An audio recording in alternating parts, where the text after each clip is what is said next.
teachers don't teach subjects, they quietly shape the way you think, speak, and feel. For me, Urdu was never a language, it was an experience, and the person behind that language and experience is none other than my teacher, Dr. Wasim Rashid. From being a teacher to a principal to being the first female editor of an Urdu newspaper in India, and now a respected shaira in the mushaira world. This is not just a journey, this is reinvention, courage, and tehzeeb in its purest form. Dr. Wasim Rashid, welcome to my podcast. Thank you बेटा। तो बिल्कुल। Ma'am, मैं आपको सबसे पहले ये बताना चाहूँगी for my all the audience as well कि वसीम मैम एक ऐसी टीचर थी उर्दू की जिनका कोई सानी नहीं था, because she was so good with her language, and हमने उर्दू इनसे ही सीखी है। एंड आई एम श्योर जितने लोग इनके आसपास थे उनके अगर उर्दू का मयार किसी से बनाया जाता तो शायद वो मैम ही होती। सो एक तो मैम आपकी जर्नी बहुत इंस्पायरिंग है, उर्दू में आप एक्सेप्शनल हैं, जिन लोगों को मैं जानती हूँ एटलीस्ट आप उनमें एक्सेप्शनल हैं उर्दू में।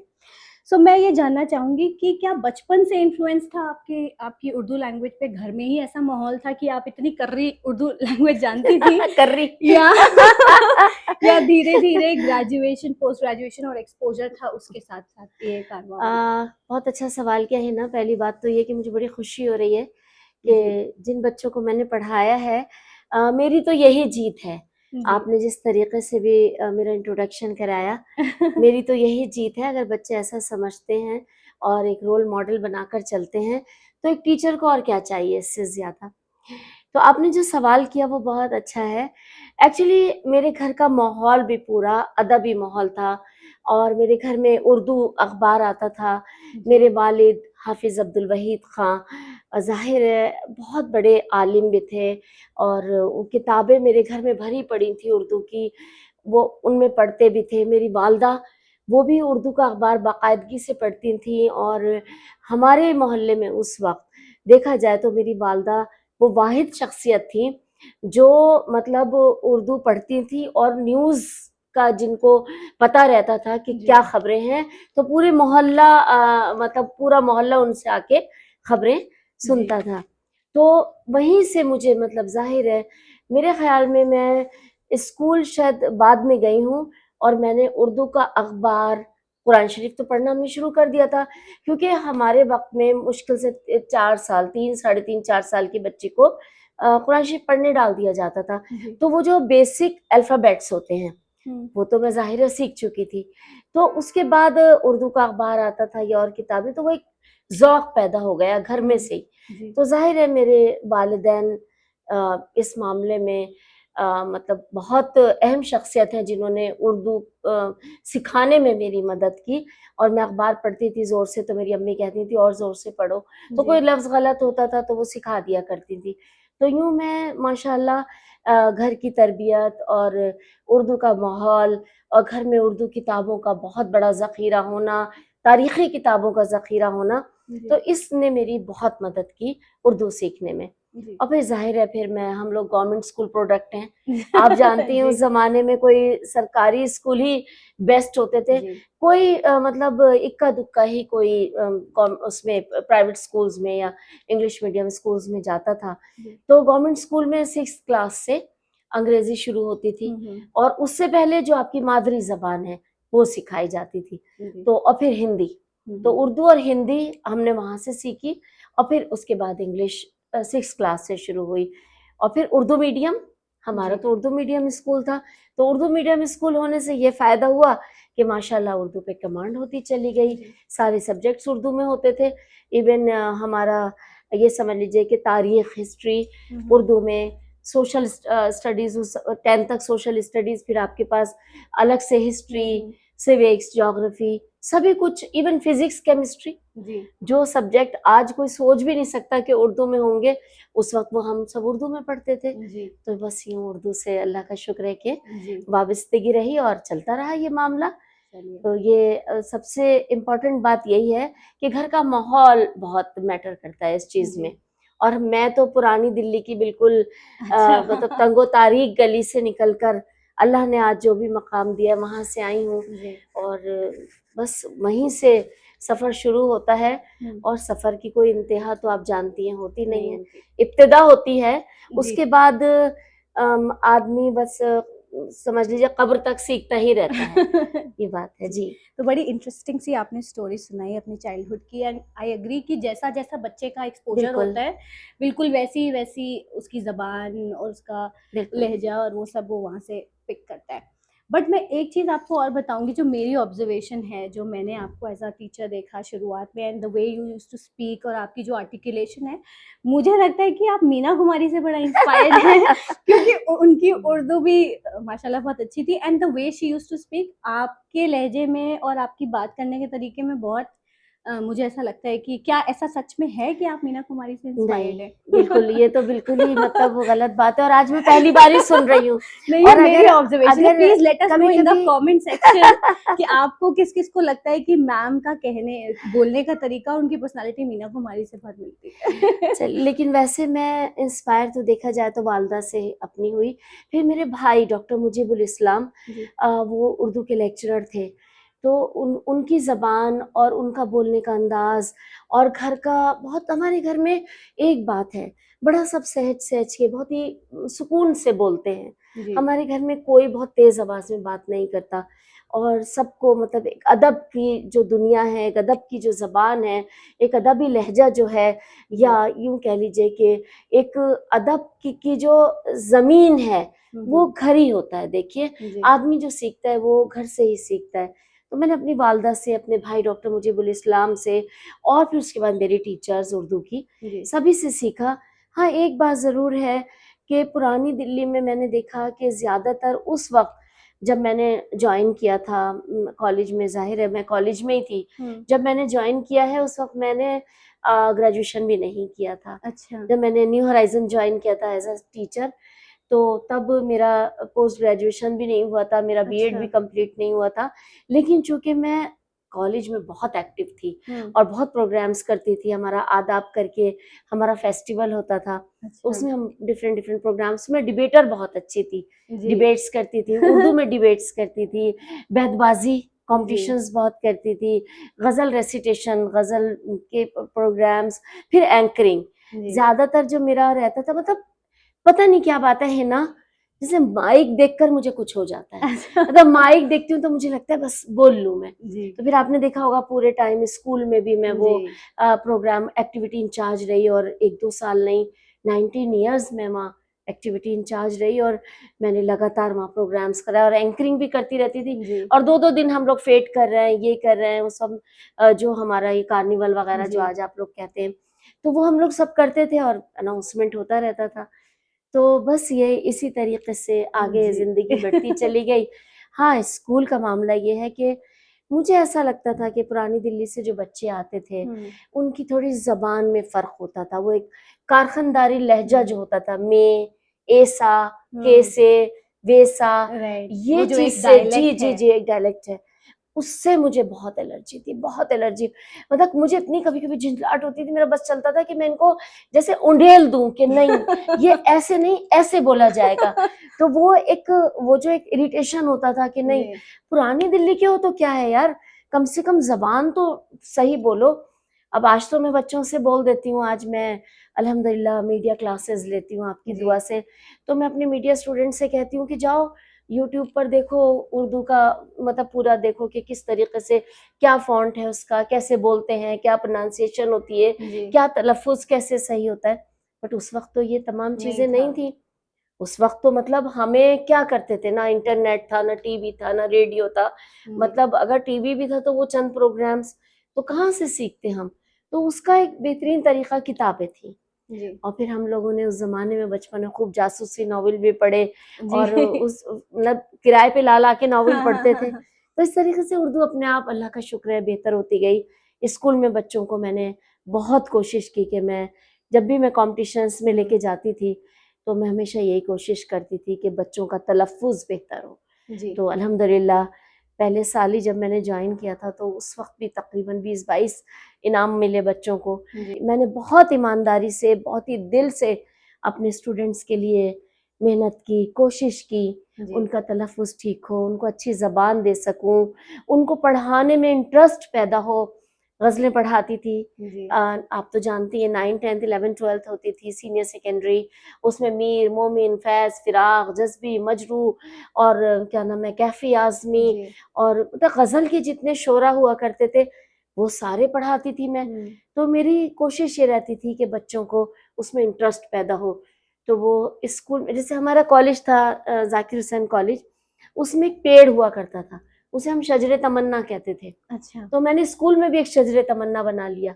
मैं अक्सर बच्चों से कहती थी, सीनियर क्लासेस से 11-12 से, लड़के-लड़कियाँ सब होते थे, एन्जॉय करते थे।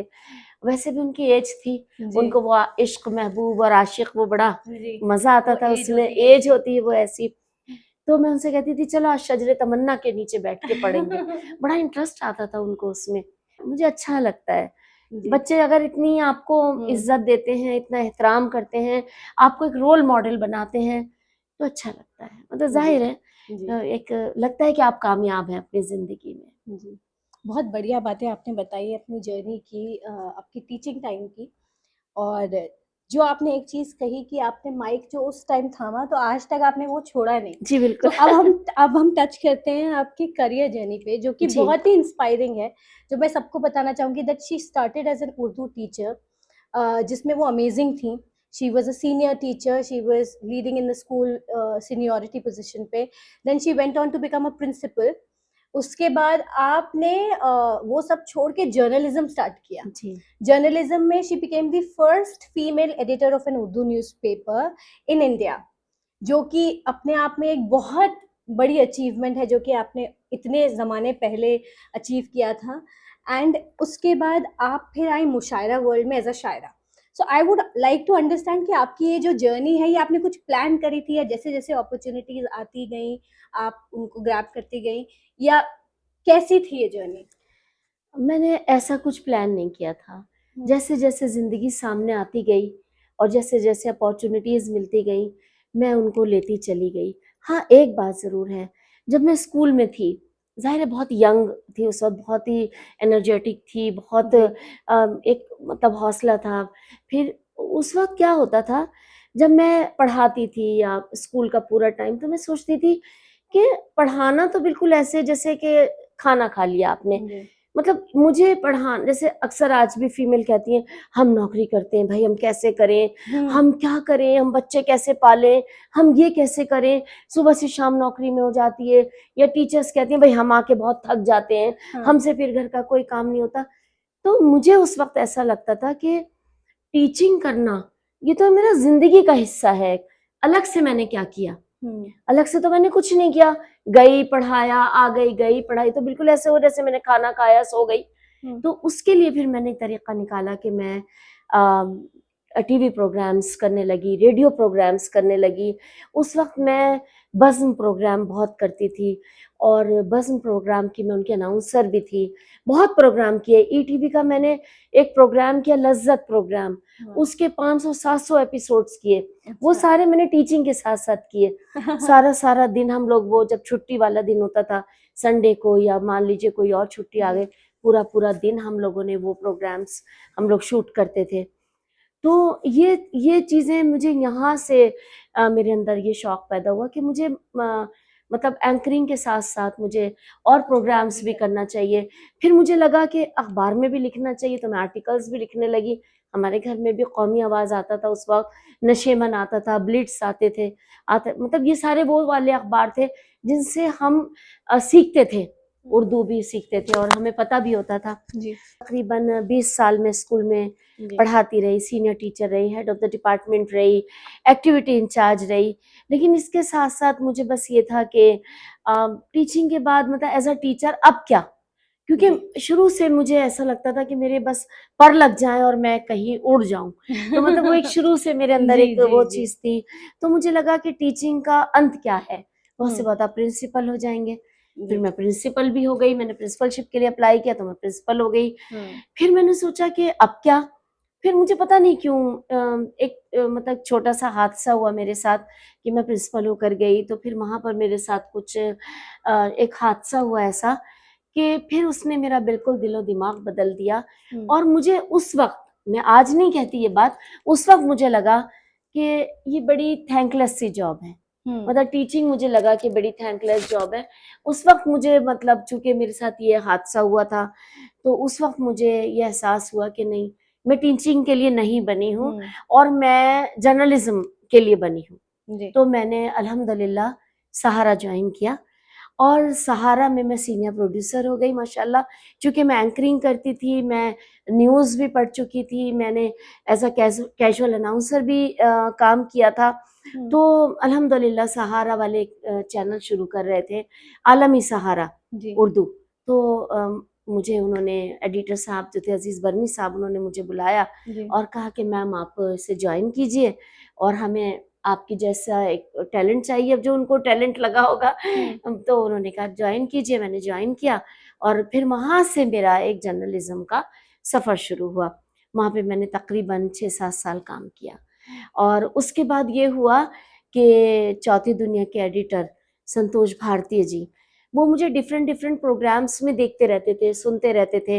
वो देखते थे कि मैं बोल्डली बात करती हूँ और क्या कहते हैं, बोल्डली मैं चीज़ों को लेती हूँ। कहीं बैठ गई किसी, मतलब हम लोग किसी डिस्कशन में ज़्यादातर होते थे उस ज़माने में, जैसे गोलमेज कॉन्फ्रेंस होती है तो जर्नलिस्ट को बुलाया जाता था। जो जर्नलिस्ट जब बात कर रहे होते थे तो सबका कोई ना कोई सबका मतलब एक देखा जाए तो इंटरेस्ट कहीं से जुड़ा होता था।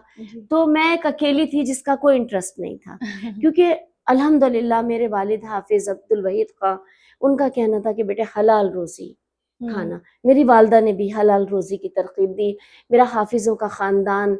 तो मेरी मेरी हमेशा कोशिश ये रही कि मैं अपने बच्चों को हलाल रोजी खिलाऊं या मेरी ज़ात से जो भी पैसा आ रहा है वो हलाल हो। तो यूँ मैं हमेशा कभी किसी के इंटरेस्ट की बात नहीं करती थी, बहुत बोल्डली जो मैंने महसूस किया वो बोल दिया। तो उन्होंने मुझे एक दिन कॉल किया, उन्होंने कहा कि डॉक्टर, तब तो मैंने पीएचडी नहीं की थी, तो उन्होंने कहा कि वसीम साहिबा मैं आपको क्या नाम है, एक वो शुरू कर रहा हूँ अखबार और आप आइए अखबार में हमारे साथ काम करेंगी। तो बरनी साहब ने भी मुझे बुलाकर कहा कि मैम संतोष जी चौथी दुनिया के एडिटर हैं, वो हिंदी के बहुत फेमस एडिटर और बहुत बोल्ड एडिटर और बहुत अच्छे बेबाक सहाफ़ी जिन्हें कहना चाहिए। तो उन्होंने मुझसे कहा कि मैम आ जाइए। तो जिस वक्त मैं गई तो बहुत सारे वहाँ पे और सहाफ़ी भी थे। उन्होंने खाली मुझी को नहीं बुलाया था, तो उन्होंने एक डमी कहा बनाने के लिए और हम सब ने डमी बनाई और उन्होंने मुझे कहा मैम बैठ जाइए, आप डमी बनाइए। डमी में बताइए आप अगर आपको एडिटर बनाया जाएगा तो आप अखबार में क्या-क्या रखेंगे? अच्छा। तो मैंने वो डमी बनाई 12 पेज की और उस वक्त इत्तेफाक की बात है, खुदा का शुक्र है कि बहुत आइडियाज़ अल्लाह ने एकदम दे दिए। मैंने डमी बनाई और अल्हम्दुलिल्लाह बहुत सारे लोगों में मेरी डमी सिलेक्ट हो गई। अच्छा। और फिर मैं उसकी अखबार की एडिटर हो गई। तो संतोष जी यही कहते थे कि मैम, उर्दू मैम कहते थे वो मुझे, कहते थे कि उर्दू मैम आप माशाल्लाह माशाल्लाह। ये हुआ कि उसके बाद अखबार ने बहुत तरक्की की। तो सर यही कहते थे कि मैम हम आपको लाके बहुत खुश हैं और हम कभी नहीं सोचते थे कि मतलब हमारा उर्दू का अखबार भी इतना पॉपुलर हो जाएगा। और माशाल्लाह आज हिंदी और उर्दू दोनों अखबार में बहुत हमारी पॉपुलैरिटी बढ़ गई है। बहुत अवार्ड्स भी मिले उस ज़माने में भी, बड़े मतलब आलमी अवार्ड्स भी काफ़ी मिले मुझको। मैंने लंदन का भी सफ़र किया। चौथी दुनिया में रहते हुए मैं लंदन गई कई बार, इवन सहारा में रहते हुए मैं लंदन गई, प्रोग्राम किए, कई बार लंदन गई। वहाँ पे डिफरेंट डिफरेंट जर्नलिज्म के वहाँ पे टॉपिक्स पर पेपर पढ़े, अवार्ड्स भी बहुत मिले। उर्दू आलमी उर्दू का बहुत बड़ा अवार्ड मिला, सर को भी मिला। मौलाना मोहम्मद अली जौहर अवार्ड मिला तभी मुझको। फिर और उर्दू बेस्ट टीचर अवार्ड तो मुझे स्कूल में रहते हुए मिल गया था। वो मुझे स्कूल वालों ने बाद में दिया। पहले ये नेशनल अवार्ड था, दिल्ली उर्दू अकेडमी ने दिया, फिर उसके बाद स्कूल वालों ने दिया। तो ये मुझे अवार्ड्स भी बराबर मिलते गए माशाअल्लाह। और यूँ मेरा जर्नलिज्म का सफ़र शुरू हुआ। फिर आहिस्ता आहिस्ता काफ़ी टाइम रही मैं, फिर कोरोना टाइम आ गया, उस टाइम में अखबार बंद हो गया। लेकिन कोरोना, आपको एक बात बताऊं, मैं कोरोना टाइम में भी बैठी नहीं। जी। तो एक मतलब एक उर्दू लिंग्विस्ट की मैंने एक कहीं पर ऐसे ही पोस्ट देख ली, तो मैंने ऐसे ही मैंने सोचा कि चलो ऐसे अप्लाई कर दिया मैंने उसमें उर्दू लिंग्विस्ट का। तो फौरन उनका मेल आ गया कि मैम ये एक क्राइटेरिया है और ये हमारा एक मॉडल वो है, अगर आप इसको ट्रांसलेट कर देती हैं। वो सीनियर लिंग्विस्ट का था as a translate, Lionbridge company का नाम था मुझे याद है। नोएडा में उसका ऑफिस था, लेकिन चूंकि कोरोना शुरू हो चुका था तो ऑफिस में कोई नहीं आता था। उन्होंने मुझे ऑफिस, पहले उन्होंने मुझे मेल पे दिया, जी। तो मैंने मेल पे वो भरा, मतलब ट्रांसलेशन की। अल्हम्दुलिल्लाह ट्रांसलेशन में तो मेरा हाथ तंग नहीं था। अल्हम्दुलिल्लाह उर्दू से अंग्रेजी, अंग्रेजी से उर्दू, हिंदी, अल्लाह का बहुत करम रहा कि मेरी जो कमांड रही, मेरा जो मतलब तीनों लैंग्वेजेस पे रही। तो यूँ मैंने ट्रांसलेशन करके भेजी। उन्होंने मुझे ऑफिस बुलाया, तो एक ही आदमी था, वो कोरोना की वजह से बहुत डिस्टेंस रख के, तो वहाँ पर उन्होंने मुझे एक बाकायदा कितने पेज का, शायद 50 पेज का एक पूरा वो दिया ट्रांसलेशन का। मैंने उनसे कहा कि आप वो ले रहे हो, आप टेस्ट ले रहे हो या थीसिस लिखवा रहे हो? लेकिन वो तकरीबन 3 ढाई 3 घंटे में वो सारा मैंने करके दिया। अल्हम्दुलिल्लाह मेरा सिलेक्शन हो गया। कोरोना के 3 साल मैं as a senior linguist Google में काम करती रही। अच्छा, ये मेरी जर्नी किसी को नहीं पता। तो ये मैं काम करती ग्लैड रही। कि हमारे थ्रू लोगों को पता चला कि गूगल में मैम ने काम किया ड्यूरिंग कोरोना टाइम। जी तो मतलब बिल्कुल, और आपने वो कभी डायरेक्ट गिव अप गूगल नहीं से। किया? नहीं, गिव अप तो अल्हम्दुलिल्लाह मेरी डिक्शनरी में गिव अप का लफ्ज़ नहीं है। मैं नहीं जानती उम्र क्या होती है, मुझे नहीं पता। मुझे आज भी लगता है कि मैं वही 20-22 साल की, मैं कोई वो नहीं कर रही हूँ। ये मैं अंदर की, वैसे तो ग्रेसफुली आदमी बूढ़ा होता है। जी। मैं भी चाहती हूँ कि ग्रेसफुली मेरी एज हुँ। आती रहे, मैं उसी तरीके से करती रहूँ। लेकिन जो एक दिल है अंदर से, उसको मैंने कभी मरने नहीं दिया। दिल हाँ। को मैंने कभी छोटा होने नहीं दिया। हमेशा मैंने कोशिश ये की कि मैं, आज ये है, चलो ये भी ट्राई कर लेते हैं, आज ये है, चलो ये भी ट्राई कर लेते हैं। मतलब मैं ये नहीं सोचती थी कि ये नहीं होगा। नहीं का लफ्ज़ मेरी डिक्शनरी में नहीं है। मतलब नामुमकिन और नहीं, ये मैं नहीं जानती। जी। मैं, अगर आप मुझे कहें कि इतनी सी जगह से ये बड़ी टेबल निकलनी है, और मैं कहूँगी कि नहीं निकल जाएगी, तो अल्हम्दुलिल्लाह मैं उसको निकाल के दिखा देती हूँ। क्योंकि मैंने कहा ना, मेरी ज़िंदगी में मैंने नहीं सीखा, हुँ। और अल्हम्दुलिल्लाह उस चीज़ ने मुझे बड़ा हौसला दिया, बड़ा मुझे मतलब बहुत कुछ दिया उसने मुझको। और एक चीज़ और भी थी, वक़्त पे काम करना। मैंने हमेशा कभी ये नहीं सोचा कि अरे 15 तारीख को या 16 तारीख को भेजना था ये फॉर्म, 15 को ही भरूँगी। नहीं, अगर आज मैंने वो फॉर्म देखा तो मुझे आज ही भेजना है। आज का मतलब आज। मैं मुस्तक़बिल पे यकीन नहीं रखती। So I मैं hope all हाल of में you जीती are हूँ, taking notes. मैं हाल में जीती हूँ, हाल में यकीन रखती हूँ। आज का काम कल पे तो दूर की बात है, 4 घंटे बाद पे भी मैं छोड़ना पसंद नहीं करती, और ये नहीं सोचती कि ये काम नहीं हो सकता। मैं सोचती हूँ कि अगर हिम्मत औरतां, लोग कहते हैं ना हिम्मत मर्दा मदद खुदा, Yeah. मैं कहती हूँ हिम्मत औरतां मदद खुदा। तो ये अगर आपके अंदर हिम्मत है तो दुनिया की कोई ताकत आपको नहीं रोक सकती। सिर्फ अल्लाह की ज़ात वो ज़ात है जो अगर ना चाहे तो वो काम नहीं हो सकता। और आपकी दुआ से मैंने इसी जर्नलिज्म के साथ साथ बहुत सफ़र किए, और मैं लंदन तो खैर कई बार गई माशाल्लाह कॉन्फ्रेंस में। Psoas, school of oriental studies and African studies, कुछ इस तरह नाम है। और उसमें मैंने कई मकाले पढ़े, कई प्रोग्राम्स किए, मुशायरे पढ़े इंटरनेशनल वहाँ पे लंदन में जाकर। इसके अलावा मैं लंदन में एक प्रोग्राम में गई, तो फिर जर्मनी में गई। उन लोगों ने फिर एक प्रोग्राम में मुझे बुलाया, मुशायरे में भी बुलाया, कॉन्फ्रेंस भी की। फिर मैं हॉलैंड गई, वहाँ पर एक मुशायरा हुआ। पेरिस गई, पेरिस में मुशायरे, और पेरिस में हम लोगों ने मकाले पढ़े। उर्दू ज़बान, नई बस्तियों में उर्दू कैसे फैल रही है, क्योंकि नई बस्तियों में उर्दू बहुत तेज़ी से फैल रही है। मतलब लंदन तो उर्दू का गहवारा है, समझ लीजिए। हर गली कूचे में उर्दू वाले मौजूद हैं, और वो उर्दू के प्रोग्राम्स करते हैं। तो यूँ मैं डिफरेंट पेरिस गई, जर्मनी गई, लंदन गई, हॉलैंड गई, ईरान गई, इराक गई, गल्फ़ कंट्रीज़ गई, कुवैत गई, जद्दे में मुशायरे पढ़े, और बाकी तो अल्लाह ने फिर उम्रा भी कराया, और बाकी अपनी पड़ोसी मुल्क में भी गई मुशायरों में, प्रोग्राम्स में। तो ये समझ लीजिए कि ट्रैवल भी बहुत करती हूँ, जाती आती भी रहती हूँ, प्रोग्राम्स भी करती हूँ, मकाले भी पढ़ती हूँ, मुशायरे भी पढ़ती हूँ, और बाकी लिखने पढ़ने का काम तो मेरा चलता ही रहता है।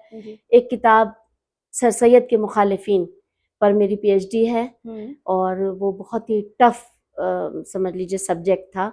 और मुझे ये कहा गया कि सर सैयद के मुखालिफिन पर मतलब उनको यकजा करने का काम बहुत मुश्किल काम है, क्योंकि सर सैयद पे हजारों किताबें लिखी गई, लेकिन उनको यकजा करने का काम आज तक किसी ने नहीं किया। तो मैंने वो मतलब बी बीड़ा किया, उठाया कि मैं काम ये किया मुश्किल आपसे। काम करूं। तो मैंने जी। वो सर सैयद की मुखालिफिन पर काम किया। हम्म। और उसके बाद अब मेरी एक दूसरी किताब जो मेरी शायरी की किताब है, जी। क्योंकि सबने मुझसे कहा कि शायरी को अगर जिंदा रखना है तो आपको अपनी किताब लानी चाहिए। हालांकि मुझे लगता नहीं था कि मैं इस काबिल हूँ, लेकिन फिर भी जो भी माशाल्लाह अल्लाह ने जितना नवाजा, जितने शेर कहे मैंने, जितनी गज़लें कहीं, अल्हम्दुलिल्लाह फिर मैं उसको शायरी की शक्ल में लेकर आ रही हूँ। जी। अदबी शायरा हूँ, तहत से पढ़ती हूँ, तरन्नुम से नहीं पढ़ती। हालांकि जब भी मैं मुशायरे में खड़ी होती हूँ हर कोई एक ही बात बोलता है, मैम आपकी आवाज़ अच्छी है, तरन्नुम से पढ़ें, लेकिन मैं पढ़ नहीं पाती, पहली बात। दूसरी बात ये कि मुझे तहत में पढ़ना अच्छा लगता है, एक अच्छा, अदब तो का एक यहाँ पर उन लोगों दरवाज़ा के है वो। लिए जो शायद उर्दू को इतने अच्छे से नहीं जानते, मैम आप बताएंगे तरन्नुम और तहन से पढ़ना क्या होता जी, है? तरन्नुम में पढ़ना होता है जैसे गा के पढ़ना, हम्म। आप उसको कह लीजिए वो तरन्नुम। जैसे आप किसी गज़ल को तरन्नुम में पढ़ रहे हैं। और होता है जैसे है पहले वो मेरी तमन्नाओं को पर देता है, शक की कैंची से उन्हें फिर वो कतर देता है, ये जी। तहत है। अगर मैं कहूँ कि पहले वो मेरी तमन्नाओं को पर देता है, पहले वो मेरी तमन्नाओं को पर देता है, शकी कैंची से उन्हें फिर वो कतर देता है। वाह। ये मैंने सिर्फ आप लोगों के लिए सुनाया है, जी। बाकी नहीं, मैं तरन्नुम से बहुत हम बहुत अच्छा लकी हैं दैट पढ़ वी नहीं गॉट पाती टू हूँ। लिसन टू एक तो दिस। मेरा सांस टूटने लगता है, जिसके लिए बहुत ज़रूरत है। दूसरे, मुझे पता नहीं क्यों मुझे ऐसा लगता है कि ये मेरी पर्सनल फीलिंग है कि तहत में पढ़ने में आप ज़्यादा लोगों से करीब होते हैं, तो जी। बस ये तहत में पढ़ती हूँ। हम्म। अदबी शायरी है, अदब से वाबस्ता हूँ। और एक मेरा शेर है जो मेरी पूरी ज़िंदगी का निचोड़ है, जो मेरा पूरा इंट्रोडक्शन है। एक शेर, फ़ने अरूस की राहें दिखा के आई हूँ, फ़ने अरूस की राहें दिखा के आई हूँ, तमाम उम्र में उर्दू पढ़ा के आई। वाह वाह। फ़ने अरूस बहुत की बढ़िया, राहें दिखा बहुत के बढ़िया। आई हूँ, तमाम उम्र में उर्दू पढ़ा के आई। जहाँ फरेब की कोई जगह नहीं होगी, मैं उस ख्याल के मोती लुटा के आई। बहुत मैं उस बढ़िया। ख्याल के मोती लुटा के आई हूँ। और अगर आप सुनना चाहें तो एक दो गज़लें मैं और सुना देती हूँ। दिल का किस्सा न कभी बीच में छोड़ा जाए, दिल का देखा कि किस्सा न कभी बीच में छोड़ा जाए, ये वरक ऐसा नहीं है जिसे मोड़ा जाए। दिल का किस्सा न कभी बीच में छोड़ा जाए, ये वरक ऐसा नहीं है जिसे मोड़ा जाए। चाहे शीशा हो, खिलौना हो कि दिल हो मेरा, चाहे शीशा हो, खिलौना हो कि दिल हो मेरा, उसकी किस्मत में ही लिखा है कि तोड़ा जाए। वाह। उसकी किस्मत में ही लिखा है कि तोड़ा जाए।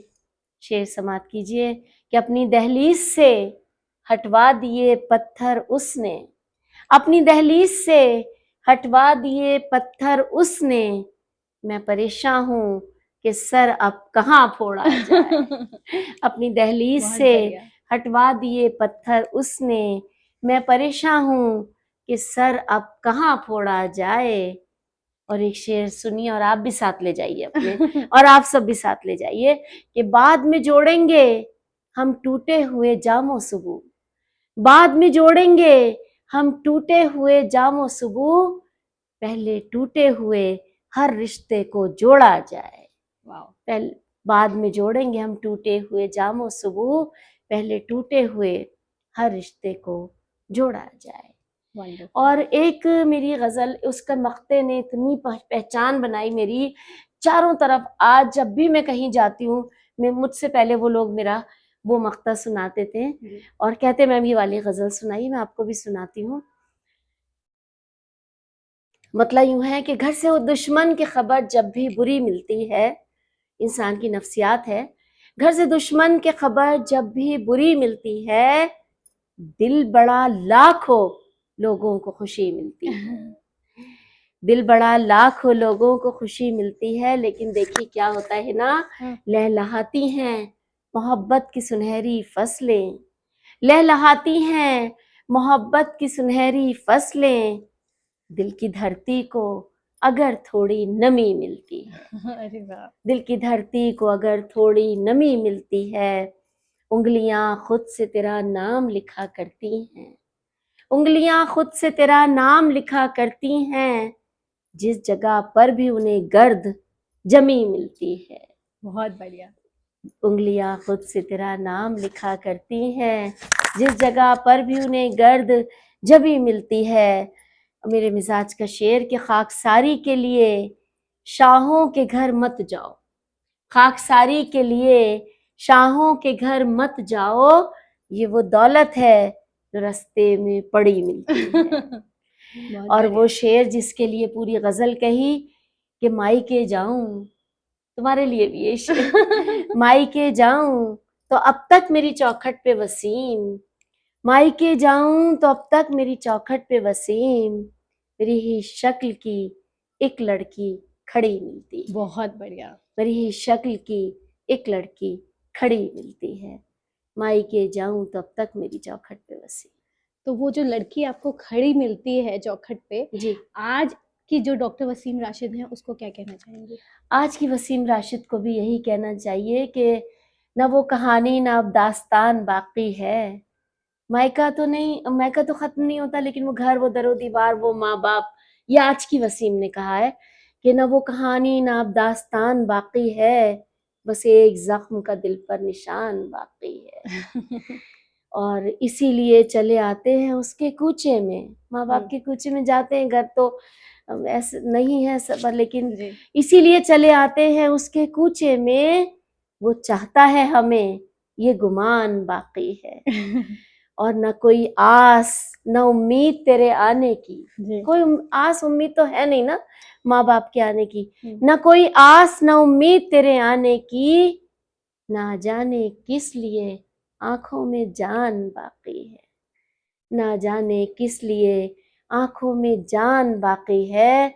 और इसका मक्ता यूं है कि हमें नसीब था जैसा वसीम बचपन में, हमें नसीब था जैसा वसीम बचपन में, न वैसा घर है न वो खानदान बाकी है। हमें नसीब था जैसा वसीम बचपन में, न वैसा घर है न वो खानदान बाकी है, बस एक जख्म का दिल पर निशान बाकी है। माशाल्लाह, बहुत ही बढ़िया वसीम, आपने समा अब बांध ये मत दिया। कहिएगा कि आपको मैंने बोलने नहीं दिया। नहीं, मुझे लगता है कि सब चाहेंगे भी कि मैं ना बोलूं और आप नहीं नहीं बोलें। नहीं, ऐसी कोई आई बात थिंक हम नहीं है। लोग अब घंटों सुन सकते हैं आपको, बट मुझे क्योंकि आपकी जर्नी और कुछ चीजें, जी जी, कुछ आप और बातें भी प्लीज जस्ट आपसे कैरी करनी है। ऑन, बिल्कुल तो मैं बिल्कुल। एक चीज आपसे मैम पूछना चाहूंगी, आपकी इतनी इंस्पिरेशनल जर्नी है, आप जगह जगह से गुजरी, हर तरह के उतार चढ़ाव आपने देखे, कभी आपको लगा कि नहीं अब मुझसे नहीं हो रहा, मैं थक गई? जैसे कि आपने बोला कि मैं कभी नो नहीं कहती, नहीं, कभी मदरहुड जो एक जी बहुत ही जी जी मुश्किल पड़ाव होता है जब जी आपके बच्चे हुए, आई एम श्योर आप तब भी काम कर रही होंगी, जी बिल्कुल। तो वो दौर कैसा था? आपको कभी लगा कि नहीं वसीम थोड़ा ठहर जाती हूँ, या ऐसा गिव कभी अप नहीं करना लगा, नहीं चाहिए? ऐसा कभी नहीं लगा। हाँ, बच्चों के साथ जॉब करना बहुत मुश्किल काम था, और जब तो मैं स्कूल में थी, जाहिर है बच्चे छोटे थे, और मेरी शादी के बाद जाहिर है जॉब भी साथ साथ चल रही थी, और जब बच्चे हुए तो जाहिर है छोटे थे, स्कूल, फिर उनका स्कूल शुरू हुआ, फिर उनका बच्चों का कॉलेज शुरू हुआ, फिर मैं मतलब आधे दिन की जॉब से पूरे दिन की जॉब पर आ गई। लेकिन अल्हम्दुलिल्लाह मेरे हस्बैंड ने हमेशा बहुत साथ दिया, बहुत, मतलब अगर मुझे ऐसा लगता है कि शादी के बाद अगर आपकी फैमिली, आपके हस्बैंड कोऑपरेटिव हैं और आपको अंडरस्टैंड करते हैं, अच्छी अंडरस्टैंडिंग है, तो मेरा ख्याल ये है कि आपकी जर्नी आसान हो जाती है। तो चूँकि साथ बहुत ज़रूरी है, तो चूँकि मेरे हस्बैंड बहुत अच्छे थे, मेरे इन-लॉज़ भी सब लोगों ने बहुत साथ दिया, मेरे बहन-भाई सब हमेशा बहुत अच्छे थे और बहुत हमेशा उन्होंने मेरा साथ दिया। मेरी मदर इन लॉ बहुत अच्छी थी, कभी उन्होंने ऐसा नहीं सोचा कि घर बैठ जाओ, ऐसा कभी नहीं सोचा। बहुत अच्छी थी मेरी मदर इन लॉ, मेरे सब लोग बहुत अच्छे रहे। ये मेरी खुशकिस्मती कि मुझे हमेशा अच्छे लोग मिले। तो मैंने कभी नहीं सोचा ऐसा।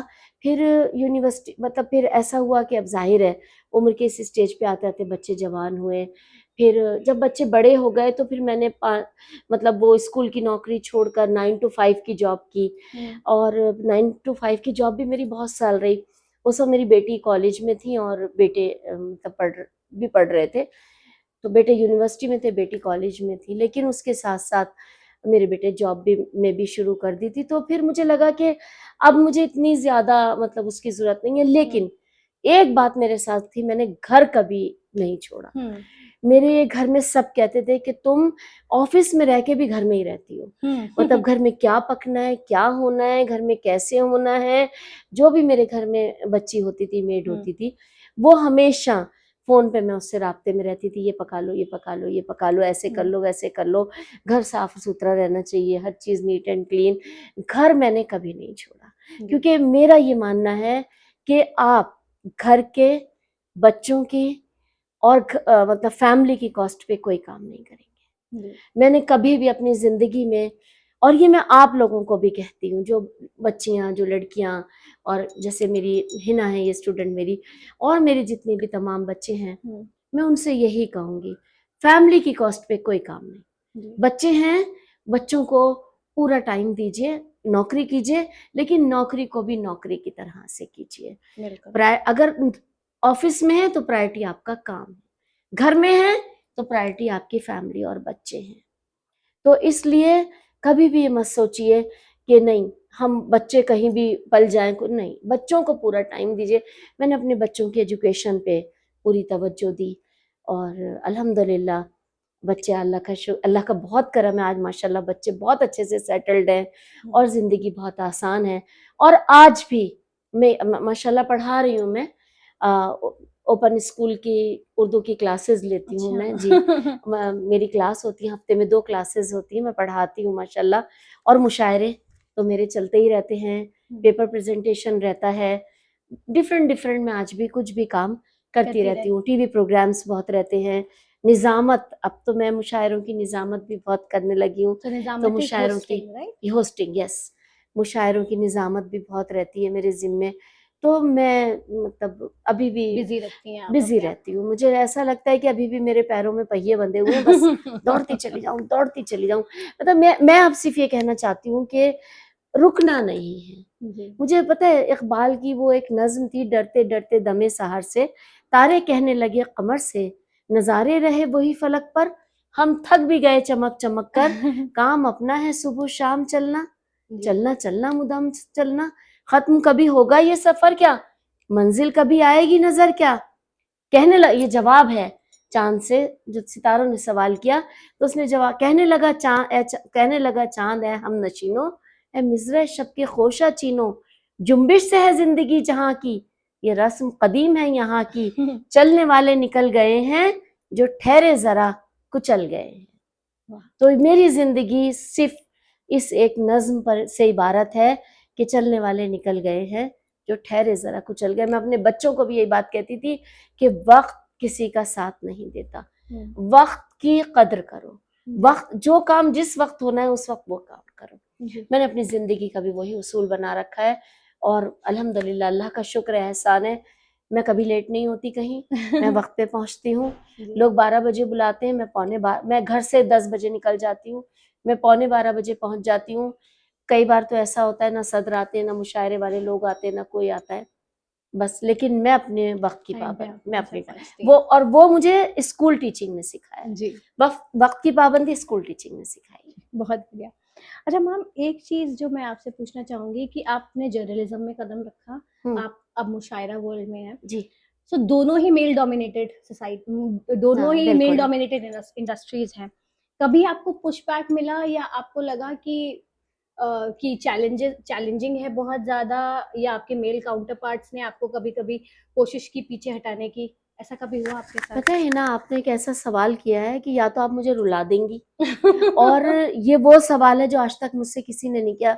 हजारों में इंटरव्यू दे चुकी हूँ ना, मैं हैरान हूँ आपने इतना कीमती, इतना अहम सवाल मुझसे किया है कि मेरी समझ में नहीं आ रहा कि जो बात मेरे दिल में थी, जो मैं कहना चाहती थी और जो मैं कह नहीं पाई इस मेल डोमिनेटिंग सोसाइटी की वजह से।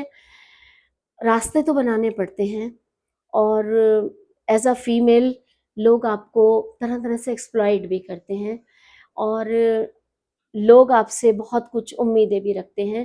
लेकिन मेरे हस्बैंड ने एक बात सिखाई शुरू में कि वसीम, इन्हीं में से रास्ता बनाना है और इन्हीं लोगों में से आपको निकलकर अपनी मंजिल पे पहुंचना है।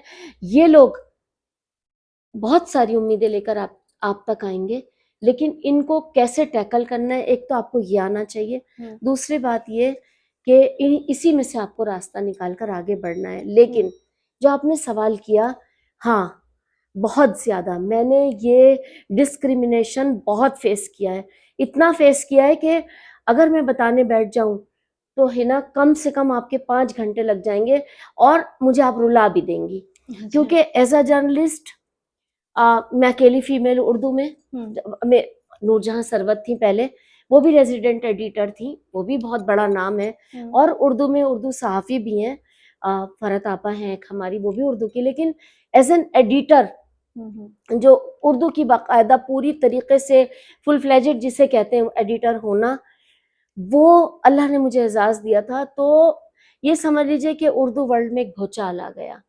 जाहिर है मेल सबको लगता था अरे ये तो अभी एक मामूली सी जर्नलिस्ट थी, मामूली से टीचर थी, ये कहाँ जर्नलिज्म कर लेंगी, इनको क्या तमीज है। वो फेस किया मैंने, वो बड़ा लंबा फेस था मेरा। फिर क्या होता था कि एज अ जर्नलिस्ट सारे मेल एक जगह इकट्ठे हो जाते थे और मुझे इनवाइट नहीं किया जाता था, लेकिन मेरे बॉस संतोष भारती जी इस कदर अच्छे मेरे बॉस थे, वो मुझे भेजते थे कि मैम जाइए, मुझे पता है कि आप वहाँ जाएंगी तो वो फिजा बदल जाएगी। मैं वहाँ जाती थी, मैं अकेली, उर्दू में मैं अकेली फीमेल होती थी वहाँ पर, और वो लोग मुझे बहुत नेग्लेक्ट करते थे। मैं चाहे प्रेस क्लब चली जाऊं, मैं चाहे यूएनआई चली जाऊं, मैं चाहे एएनआई चली जाऊं, या मैं और किसी प्रोग्राम में चली जाऊं, मैं मीडिया हाउसेस में चली जाऊं, बहुत नेग्लेक्ट करते थे। उनको लगता था इनकी औकात है, ये बोलेंगी, ये क्या बोलेंगी, ये नहीं बोल सकती, ये तो मामूली सी टीचर थी। उनको ये नहीं पता था कि अल्हम्दुलिल्लाह जब अल्लाह एक मकाम देता है तो आदमी उसके हिसाब से मेहनत भी करता है। आपने यहाँ आने से पहले मेरे बारे में थोड़ा बहुत तो जाना होगा, बाकी आप मुझे टीचर की हैसियत से जानती थी, ये मेहनत आपने की ना, तो मैंने भी तो कोई मेहनत की होगी ना। लेकिन वो मुझे कबूल नहीं करते थे।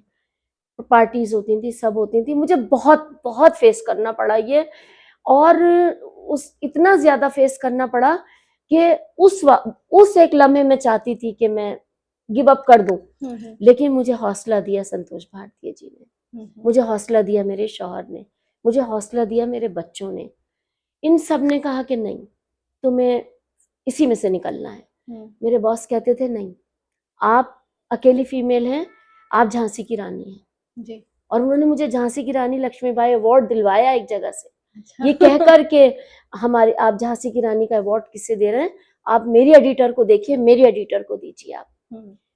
तो ये नहीं कि उनके कहने से मिला, लेकिन उन्होंने कहा कि नहीं आप डिजर्व करती हैं। तो मैंने बहुत कुछ सहा, बहुत कुछ सहा, और एज ए शायर आज भी एज एक दिल्ली वाली होने की हैसियत से, चूंकि मैं दिल्ली वाली हूँ, पक्की पुरानी दिल्ली वाली, तो बहुत मेरे साथ नाइंसाफी होती है और सब करते हैं। उनको लगता है कि मतलब ये क्या बोलूं मैं इस मामले में, मैं मतलब किसके लिए कहूं मैं और क्यों कहूं, क्यों ना कहूं मैं मतलब ये कि आज भी बहुत जगह बहैसियत शायरा नेग्लेक्ट कर दिया जाता है। वो सोचते हैं ये तो अदब की शायर हैं, वो सोचते हैं मुशायरा जमाने वाली तो है नहीं, ये तो प्रेजेंटर है ही नहीं, क्योंकि मैं तो बहुत ही अदबी गजल पढ़ूंगी ना, और मैं वो तरन्नुम से तो पढ़ नहीं रही ना, मैं गले से आवाजें निकाल के तरह तरह की एक्टिंग करके पढ़ूंगी, तो फिर उनको लगता है कि उनका मुशायरा नहीं जमेगा, ऐसी भी बात है। तो फिर यहाँ पर आकर मैं हार जाती हूँ। अक्सर तरन्नुम मांगते हैं, ज्यादातर लोग ये पूछते हैं आप तरन्नुम की शायर है, मैं कहती हूँ नहीं, तो फिर वो कहते थे जी ठीक है हम बताते हैं आपको, तो आज तक नहीं बताया। तो लेकिन अल्लाह का शुक्र है, एहसान है, जो लोग, जो ऑर्गेनाइजेशंस, जो लोग अल्हम्दुलिल्लाह मुझे समझते हैं, और जो लोग मुझे जानते हैं, और जिन लोगों को पता है कि इनकी पूरी जिंदगी अरूस पढ़ाकर गुजरी और अरूस की माहिर हैं अल्हम्दुलिल्लाह, वो लोग मुझे बुलाते हैं, बहुत बुलाते हैं। और हमने एक सदा टुडे अपना न्यूज़ पोर्टल शुरू किया था। असलम चिश्ती साहब हमारे मेरे चीफ एडिटर थे, और मैं चीफ एडिटर थी, वो चेयरमैन थे जी। तो चूंकि असलम चिश्ती साहब खुद बड़े अरूज के माहिर आदमी हैं, तो उन्होंने मेरा इंतखाब किया। उन्होंने कहा कि मैम आप क्या न्यूज़ पोर्टल मेरे साथ शुरू करेंगी? मैंने कहा बिल्कुल करूँगी। तो वो हमारा सदा टुडे शुरू हुआ। वो चेयरमैन थे, उन्होंने बड़ी मेहनत की उस पोर्टल के साथ, और उन्होंने बहुत ज़्यादा मुझे सराहा, बहुत आगे भी बढ़ाया। लेकिन चूंकि कोरोना टाइम था तो वो बंद हो गया जी। हमारा। उस वक्त तो अच्छे अच्छे हमारे पोर्टल्स बंद हो गए थे। तो आज अल्लाह का, लेकिन फिर भी अल्लाह का लाख लाख शुक्र है, बहुत शुक्र है कि जो लोग मुझे जानते हैं, जो समझते हैं, जिन्होंने मेरी जर्नी देखी है, जो ये जानते हैं कि मैंने कभी कोई बीच का रास्ता नहीं अपनाया, जो ये जानते हैं कि मैंने कभी कोई मतलब क्या कहते हैं वो सेफ साइड नहीं ली, जो लोग ये जानते हैं कि मैं सेल्फ मेड हूँ। वैसे तो अल्लाह मेड कहना चाहिए, क्योंकि हर एक को भी कोई आप कहते हैं सेल्फ मेड हूँ तो ये तकब्बुर होता है। मेरे नज़दीक ये तकब्बुर है, क्योंकि अल्लाह जिसको जैसा बनाना चाहता है वो वैसा बनाता है। तो अल्लाह का करम है, आज मैं आपके सामने हूँ जैसी भी हूँ, जिस हाल में मैं लोग बुलाते हैं माशाल्लाह। बहुत मुशायरे रहते हैं मेरे पास, और निज़ामत भी बहुत रहती है।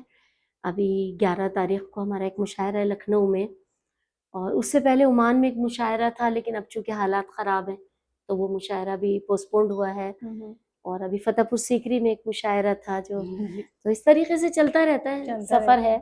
बट हर तरह के लोग मिलते हैं, अच्छे लोग भी मिलते हैं, बुरे लोग भी मिलते हैं। बिल्कुल। ये आपका आपकी स्ट्रगल जो है वो आप खुद ये बिल्कुल। चैलेंजेस जो है आपको लेकिन मेल डोमिनेटिंग जिंदगी सोसाइटी सिखाती है ही ना, जी। मैं ये मानती हूँ, जी। ये मैंने खुद भुगता है। जी। और मैं आज भी कहूंगी जो मेल मतलब जर्नलिस्ट हैं, जो मेल शायर हैं, जो मेल डोमिनेटिंग सोसाइटी है वो है, वो आज भी उतनी वो आज एक्सेप्ट भी नहीं उतनी करती हाँ औरतों बिल्कुल। को। हालांकि हम अपना रास्ता निकाल लेते हैं, निकालते हैं। लेकिन हमें बहुत जद्दोजहद करनी पड़ी। जी जी।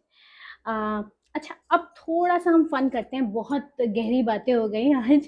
सो कुछ थोड़ा सा एंटरटेनमेंट के बारे में जी भी, जी बिकॉज बिल्कुल। आजकल इतना ज्यादा हाइप है ड्रामाज जी का, जी बिल्कुल। जो पाकिस्तानी ड्रामाज जो जी जी जेंजीज और जी जी वो लोग बड़े शौक से हाँ हाँ। देखते हैं। तो मैं चाहूंगी कि कुछ 5 उर्दू के वर्ड्स आप बता दें, जो लोग बच्चे जो कहते हैं ना फ्लेक्स कर सकते हैं, जो आज के लोग बच्चे जो हैं और या आज की जनरेशन है, अगर वो फ्लेक्स करना चाहे कि हमें उर्दू आती है, अगर वो दिखाना चाहे तो वो किस तरह से जी जी कुछ 5 अल्फाज अगर आप उर्दू के सिखाना चाहें। सबसे पहले तो आप गजल कहना सीख लीजिए। जब मैं जाती हूँ तलफ़ुज़, क्योंकि जब मैं जाती हूँ तो मैं सुनती हूँ गजल पेशे खिदमत है, पेशे खिदमत है, गजल और खिदमत है। तो पहले तो आप गजल कहना सीखिए, समझ रहे हैं आप।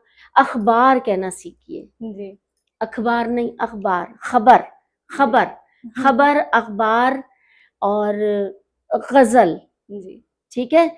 और शाह और सा में बहुत लोग कम कर पाते हैं। तो जैसे आप कफस कह रहे हैं, अक्सर लोग कफस कफस कफस। जिंदगी, जिंदगी से तो मैं इतनी तंग हूं ना, इस जिंदगी से ही तंग आ गई हूँ। जिंदगी, जिंदगी नहीं जिंदगी, जिंदगी जिंदगी। तो और बहुत सारे हजारों, मैं तो बैठे बैठे आपको हजारों अल्फाज ऐसे बता दूंगी जिसको आप अगर सीखेंगे तो आपकी उर्दू बहुत बेहतर हो जाएगी। और उर्दू की देखिए खूबी यह है कि इसमें आपको बहुत तहजीब व तमद्दुन से बात नहीं करनी पड़ती। आप सादा और सरल लहजे में बात करें, सादा और सरल जबान में भी बात करें तो भी अफेक्ट करती है, तो भी आपको उसकी शाइस्तगी का एहसास होगा। क्योंकि उर्दू अपने आप में एक बहुत ही खूबसूरत जबान है, और दरिया की सी रवानी है इसमें। इसमें समंदर जैसा भूचाल नहीं है, इसमें दरिया की लहरों जैसी रवानी है, आहिस्ता आहिस्ता दिलों को छूती हुई निकल जाती है। तो इसलिए कुछ अल्फाज हैं जो आप लोग ज़रूर सीखिए। और इसके अलावा शायरी, शायरी नहीं शायरी, शायरी, शेर नहीं शेर, शेर। तो और बहुत से अगर आप मुझसे पूछना शुरू करेंगी तो मैं तो जैसे कि हमें बहुत सारे वर्ड मैम ने आज हमें पॉडकास्ट में सुनाए हैं, तो आप वो सब भी सीख सकते हैं।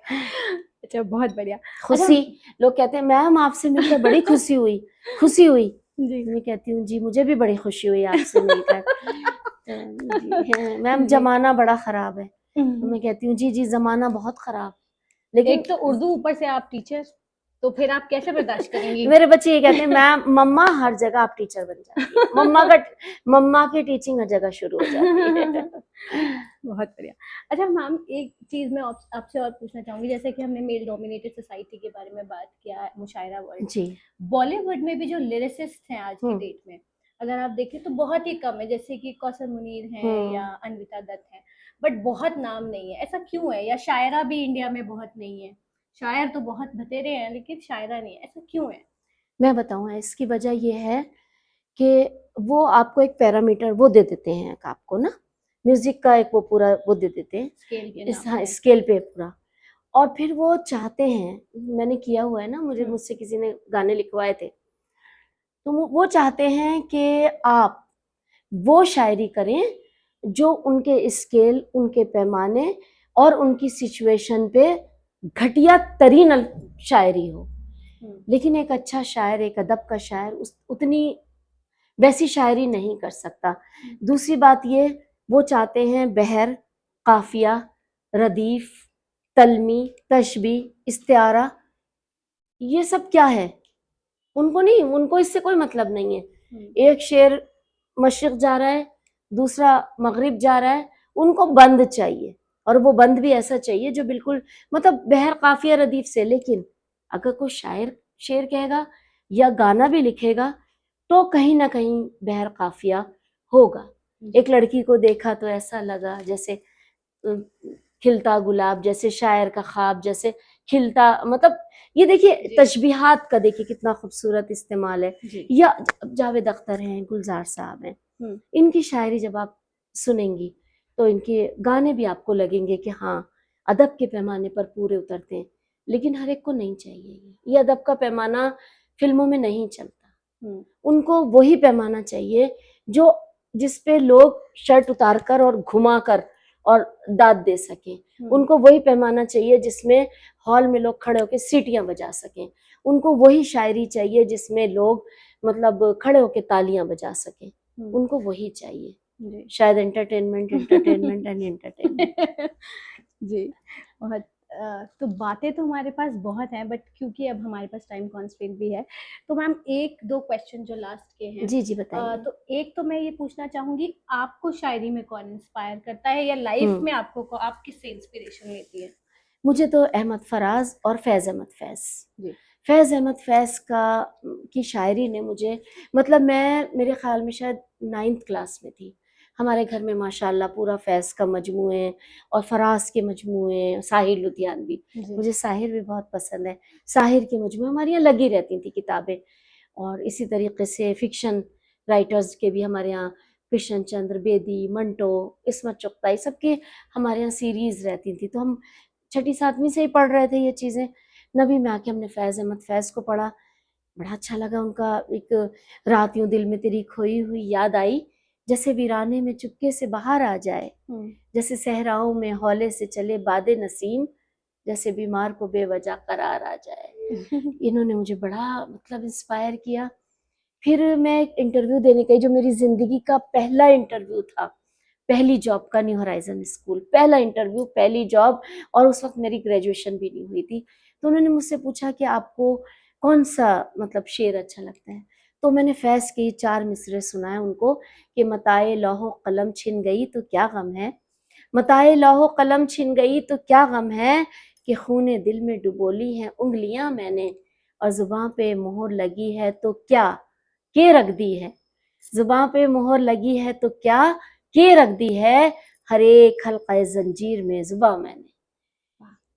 तो मुझे याद है कि मैनेजर साहब ने मुझे कहा कि मैम कमाल हो गया, आज तक तो क्या के रख दिए किसी ने इस तरह करके नहीं सुनाया, आपने कैसे सीखा ये? उनको बड़ी मतलब ताज्जुब हुई। तो लोग यूं कहते थे ज़बां पर मोहर लगी है तो क्या के रख दी है, ऐसा नहीं। तो उनको थोड़ा उन्होंने, तब मैं मतलब अल्हम्दुलिल्लाह उन्होंने मुझे वहीं बैठे बैठे न्यू होराइजन स्कूल में मेरा सिलेक्शन हो गया था। उन्होंने मुझसे कहा था मैम फाइनल इंटरव्यू के लिए रुकिएगा, तो सबने मुझसे कहा कि मैम आपका हो गया सिलेक्शन, मतलब वहाँ बाहर लोग जो लोग थे। तो ये मेरी ज़िंदगी के वो 4 मिसरे थे, फैज़ अहमद फराज, साहिर लुधियानवी, इन लोगों से बहुत बहुत बहुत ज़्यादा मुझे बहुत बहुत पसंद है। आज की शायरात में भी कुछ शायर आते हैं, जहरा निगाह मुझे बहुत पसंद है, और फहमीदा रियाज मुझे बहुत पसंद है। उनके मैंने इंटरव्यूज़ भी किए इन लोगों के। आपको पता है मैंने बहुत लोगों के इंटरव्यूज़ किए। जी ये जितने शोरा आते थे यहाँ इंटरनेशनल सेमिनार में, मैंने तकरीबन तकरीबन सबके इंटरव्यूज़ किए हुए माशाल्लाह। जी माशाल्लाह। सो वसीम मैम, अब लास्ट क्वेश्चन ख़त्म करते करते मैं आपसे ये पूछना चाहूँगी कि जो लड़कियां अभी किसी चीज़ में फंसी हुई हैं, या फिर हर वक्त ज़िंदगी बहुत लंबी है, उसमें बहुत पड़ाव आते हैं कि, और ख़ास तौर से औरतों की ज़िंदगी में जी कि पैदा हुई, उसके बाद स्कूलिंग के लिए, जी स्कूलिंग तो आमतौर पे घर पे ही होती है, कॉलेज के लिए हम्म कहीं गई, यूनिवर्सिटी के लिए गई, फिर उसके बाद ससुराल चली हम्म गई, कहीं हस्बैंड के साथ शिफ्ट हो गई, बच्चे हुए, जी इतने जी ज़्यादा पड़ाव आते हैं कि कभी-कभी ऐसा होता है कि आप गिव अप कर देते हो कि अब नहीं, या फिर ज़्यादातर बिल्कुल लड़कियां शिफ्ट हो जाती है, हो शहर जाता है, चेंज हो बिल्कुल जाती है, होता है, बट बिल्कुल। टियर 1 से टियर जी 3 जी 3 सिटी में चली गई। हम्म तो उनके लिए आपका क्या मैसेज है कि कैसे इस आग को, कि कि कभी गिव अप नहीं करना है, हम्म हमेशा ख्वाब देखने हैं, वो कब तक, वो उनके लिए क्या मैसेज है आपके पास? सबसे पहले तो है ना, मैं प्राउड फील कर रही हूँ कि तुम मेरी स्टूडेंट हो। थैंक यू मैं सो तो much. Really I am feeling proud of you कि तुम माशाल्लाह माशाल्लाह मेरे मतलब हो जाते हैं इंटरव्यूज, माशाल्लाह बहुत इंटरव्यूज होते हैं, लेकिन कुछ सवाल ऐसे हैं ना जो मैं हैरान हूँ कि आपने किस तरीके से, जबकि थैंक आपने यू सो बिल्कुल मच। अभी माशाल्लाह कदम रखा है मीडिया की फील्ड में, अल्हम्दुलिल्लाह प्रोग्राम्स कर रही जी। हैं, लेकिन लेकिन आपने ऐसे ऐसे सवाल किए, मुझे मुझे बहुत प्राउड हो रहा है आपके ऊपर, और थैंक अल्लाह यू सो ताला मच। आपको और मतलब आगे लेकर जाए, आपकी ये जर्नी खुदा करे कि बहुत शोहरत के साथ खत्म हो। जी सवाल बड़ा प्यारा किया है आपने। देखिए पहले तो मैं एक बात बताऊंगी बहुत ज़रूरी, जो मैं अपने स्टूडेंट से हमेशा कहती हूँ, शॉर्टकट नहीं लीजिए, जी। शॉर्टकट नहीं।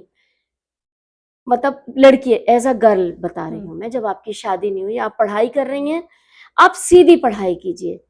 आप 7th के बाद 9 10 का एग्ज़ाम मत दीजिए, आप 8 के बाद 11 12 का एग्ज़ाम मत दीजिए, आप बाकायदा पढ़ाई कीजिए, 8 9 10 11 12 हम्म। पूरी बात, शॉर्टकट मत ढूंढिए।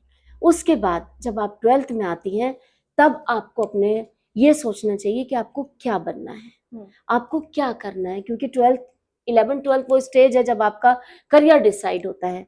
उस वक्त आपको सोचना चाहिए।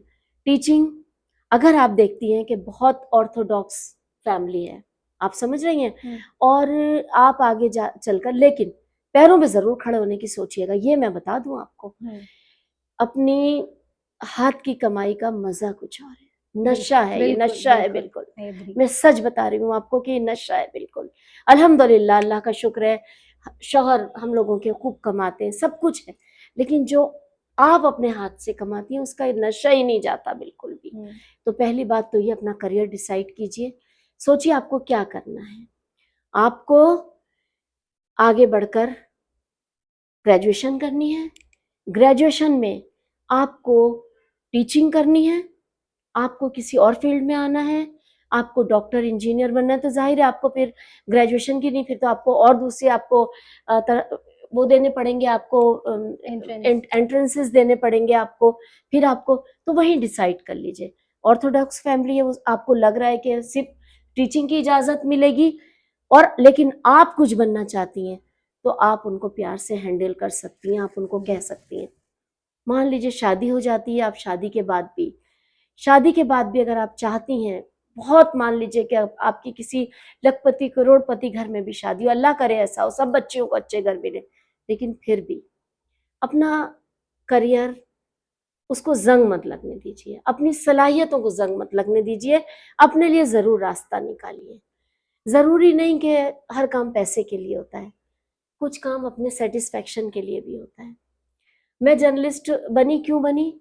क्योंकि मुझे लगता था कि मैं कर सकती हूँ, और मेरे अंदर कोई मरता रहता था, अंदर मेरे अंदर कुछ ऐसा लगता था कि मेरे अंदर की वसीम मुझे हर वक्त मारती है कि तुम जर्नलिज्म के लिए बनी हो, और मैंने किया अल्हम्दुलिल्लाह।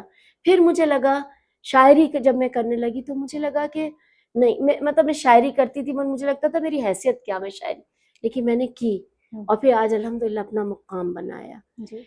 ऐसा नहीं कि हर काम पैसे के लिए होता है, कुछ काम अपने सेटिस्फेक्शन के लिए भी होते हैं। हम्म। अपने लिए ज़रूर रास्ता निकालिए, प्यार से, मोहब्बत से, लेकिन family is more important than anything else. Family के साथ कोई कॉम्प्रोमाइज मत कीजिए। जी जब तक बच्चे छोटे हैं, जैसे मैंने, जब तक मेरे बच्चे छोटे थे मैंने आधा दिन की नौकरी की। मेरे बच्चे बड़े हो गए, जी यंग थे, तो मैंने फिर अपना ऑफिस की जॉब की। और आज माशाल्लाह मैं अपना एंजॉय कर रही हूँ लाइफ को। अल्हम्दुलिल्लाह मैं ऐसी 5 to 9 की जॉब नहीं करना चाहती अब। लेकिन उसके अलावा मेरे पास इतने काम है कि मुझे सर उठाने की मोहलत नहीं मिलती है। जी जी, मेरा एक मैं मजरू की भी बड़ी मैं जी फैन जी हूँ। मजरू बिल्कुल का एक बिल्कुल शेर है कि देख जिंदा से परे रंगे चमन जोशे बहार, देख जिंदा से परे रंगे चमन जोशे बहार, रक्स करना है तो फिर पाँव की जंजीर न देख। वाह रक्स बहुत करना बढ़िया है तो फिर पाँव की जंजीर न देख। भाई कुछ करना है तो छोड़ो, जितनी बेड़ियां पड़ती हैं पड़ती रहे, लेकिन बिल्कुल। उसके साथ साथ ही आपको आगे बढ़ना है।